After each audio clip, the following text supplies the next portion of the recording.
Tuluyan ang naging bagyo ang low-pressure area na pumasok sa Philippine Area of Responsibility na unang bagyo ngayong buwan. Kung kailan yan posibleng maglandfall at kung saan ito unang mararamdaman, alamin natin kay Pag-asa Weather Specialist Lian Loreto.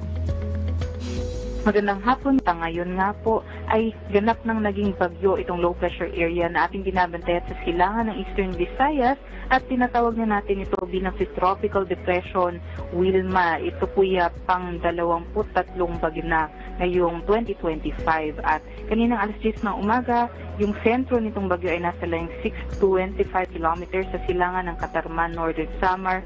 May taglay na po ito na hangin na abot sa 45 kilometers per hour at pagbugso na abot sa 55 kilometers per hour. Sa kasalukuyan, kumikilos po ito pa west-southwestward sa bilis na 20 kilometers per hour at may nakataas na nga po tayong wind signal number 1 sa may Northern Samar, Eastern Samar, Samar, Biliran, Leyte at Southern Leyte. Kabilang na din ang Surigao del Norte at Siargao and Bocas Grande Islands, pati na rin po sa may Dinagat Islands. Sinaasahan nga po natin na magla-landfall itong si Bagyong Wilma either po sa may Eastern Visayas or Dinagat Islands, possible po bukas ng gabi o early morning naman po ng Sabado at atahakin niya po itong generally west-southwestward motion at tutumbukin ang Visayas area and sa may Northern Palawan din po from either Friday evening until Tuesday po ng umaga. At nakikita nga po natin,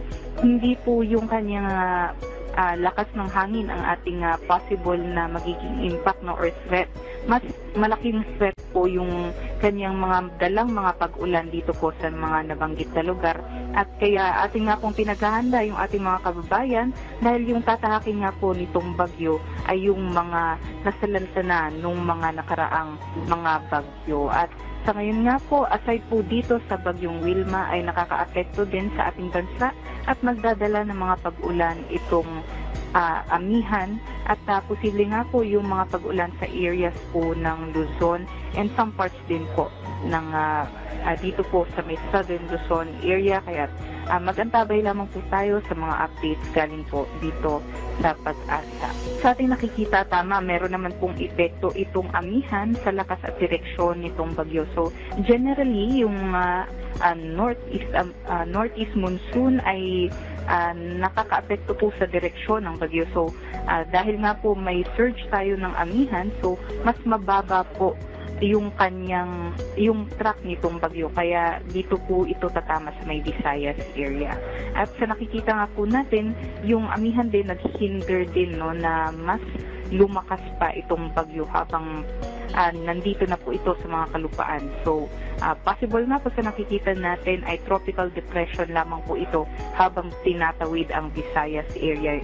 Ngunit emphasize ko nga po, malakas pa rin po yung mga pag-ulan nito kahit ito po'y mahinang bagyo lamang. Possible din po na bumagal itong bagyo dahil din po sa amihan. Well, itong si Bagyong Wilma, nakikita natin mas malakas po yung threat ng mga ulan nitong si Bagyong Wilma, no? So, kagaya nga ng sinabi ko kanina, so mahihina or mas mahina lamang po yung kanyang mga hangin compared po ng mga nakaraang bagyo.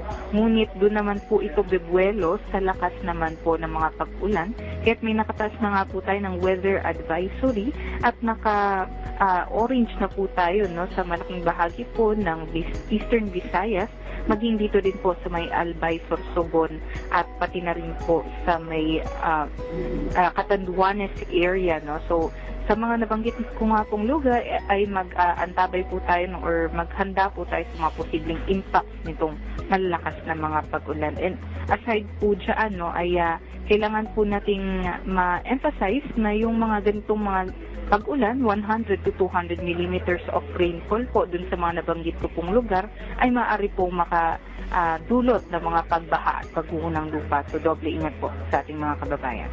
Ito naman po yung ating mga dam updates.